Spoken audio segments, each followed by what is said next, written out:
In 2020 and beyond, artificial intelligence is driving the future of manufacturing 4.0 with technology that promises to create smarter, safer, efficient, and more secure systems. This digital transformation affects numerous industries across global markets. To help AI technologies reach their full potential, businesses are relying on an interdisciplinary set of skills and people in a collaborative effort. In the April issue of ISE magazine, a team of IBM researchers described the key factors involved in making AI technology work to solve precise and measurable problems, often those an industry doesn't even know it has.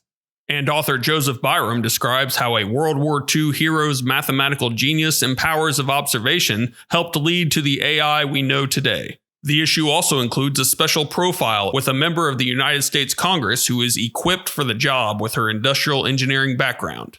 You'll find it all in the April issue of ISE.